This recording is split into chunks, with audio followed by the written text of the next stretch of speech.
Bueno, algo lógico, ¿no? Me parece que alguien aquí no se ha enterado de lo que estaba pasando, porque yo creo que la mayoría de la ciudadanía desde hace 4 años sabía que sus pisos, sus hipotecas, estaban por encima del valor de sus pisos. Sabían que las entidades financieras pues tenían unos activos, entre comillas, tóxicos, que en sus balances no estaban a su precio real. Bueno, el que parece que no se ha enterado era el regulador. Y aquí el que miente no puede quedar impune. Cualquier empresario de este país, cualquier miembro de un consejo de administración que descapitalice una empresa tiene una responsabilidad, incluso penal. Yo espero que por la credibilidad de nuestro país, y un país serio no puede ser un país donde la gente haga lo que quiera, mienta y no tenga ningún tipo de responsabilidades. Yo espero que se depuren las responsabilidades de quien está ocasionando y quien ha ocasionado pues este mal trago a toda la ciudadanía europea, a toda la ciudadanía española. Yo creo que la subida del IVA, algunos las teníamos ya descontadas desde hace tiempo. No creo que... quizás hasta los mercados esperaban desde hace tiempo esta noticia y el gobierno ha estado aguantando. Hombre, la fórmula de subir el tipo general, pues no sería una buena noticia, sobre todo en un momento como estamos de recesión y de depresión en el consumo. Ahora, posiblemente sea menos mala si lo que se sube es los diferentes tipos, el súper reducido o el tipo reducido en algunos productos o servicios, digamos. No sería tan drástico como una subida generalizada. Y luego espero que el gobierno, cuando dijo que la subida del IVA iba a ser compensada de una forma como por ejemplo en cotizaciones sociales, bueno, decir que la subida del IVA sería un mal, pero quizá un mal menor al verse compensado por la subida de las cotizaciones. Los otros dos aspectos que parece pedir, bueno, yo creo que hay que cumplirlo, lo que se refiere al endurecimiento de la prestación por desempleo, que prácticamente va por ligar las políticas activas a las personas que están en desempleo, es decir, que el que esté en desempleo esté haciendo itinerario de formación. Yo creo que es una cosa lógica y que es factible de hacer. Y otra, bueno, pues en lugar de esperar al año 2027 para que la jubilación sea a los 67 años, yo creo que la ciudadanía ya tiene descontado que nos vamos a tener que jubilar a los 67 años y si se puede adelantar, pues tampoco es que sea algo excesivamente dramático. O sea, la economía sumergida es responsabilidad de todos. Y aquí el que esté libre de pecado que tire la primera piedra. Correcto. En España hay 1 millón de alquileres que no se declaran, que no están registrados, y significa que Hacienda deja de ingresar 2.000 millones de euros. Fíjate. Según los datos de los propios técnicos de Hacienda, solo el 11% del fraude fiscal se concentra en autónomos y más del 73% en grandes empresas. Pero cada uno que se mira hacia adentro. Y me estoy refiriendo porque en España hay más de 1,5 millones de actividades fantasmas, actividades económicas fantasmas, que ahí es donde radica gran parte de la competencia desleal y del problema de la economía sumergida. Y nadie quiere verlo, porque es cierto que en estos momentos, y nadie quiere atacarlo o quiere regularlo, porque es cierto que en estos momentos, si no fuera por esa economía sumergida, nuestro país estaba en una situación de clima de conflictividad total. Pero en estos momentos hay gente que está cobrando el desempleo y que está trabajando de paleta o haciendo una actividad subterránea. Aquí hay gente que era autónomo y que sus ingresos han bajado y en estos momentos les es más rentable estar sin pagar cotizaciones y sin pagar IVA y sin pagar impuestos. Aquí hay gente que está prejubilada y que está haciendo contabilidades de banco o en estos momentos haciendo declaraciones de renta. Y hay gente que tiene un salario, trabaja en el régimen general, y por la tarde hace sus pinitos o sus trabajillos extras sin declararlo. Esa es la realidad de lo que ocurre en nuestro país. Correcto. Bien, por tanto, lo que no se puede poner el dedo acusador es exclusivamente en que si el autónomo te dice con IVA o sin IVA, por una razón. Porque la mayoría de los autónomos que hacen este tipo de trabajillo o de trabajo, profesiones, están en el sistema de módulos.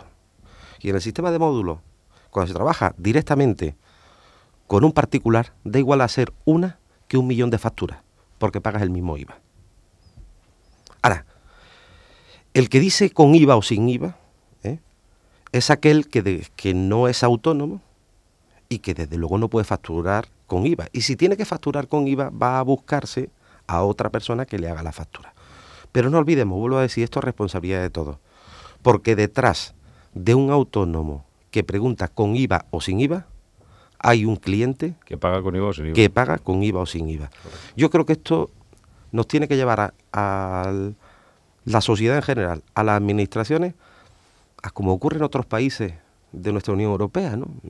Yo llego a Suecia y no paso por un paso de peatones, me miran con mala cara. Y en este país quizá haya que mirar con mala cara a aquel que no cumple con sus obligaciones fiscales y que no es solidario.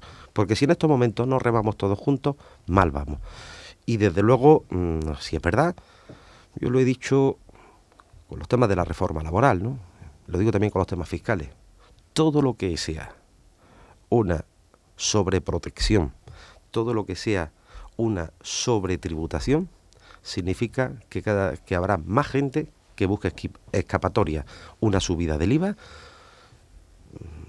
y en estos momentos de recesión no va a significar mayor recaudación. Yo creo que es una medida más de cara a la galería o de cara a quien nos tiene que financiar que una medida que pueda ser efectiva en estos momentos. Pero es indudable que España necesita una ley de emprendedores, entre otras cosas porque en los próximos meses, en los próximos años, va a ser mucho más fácil crear tu propio trabajo que encontrar trabajo.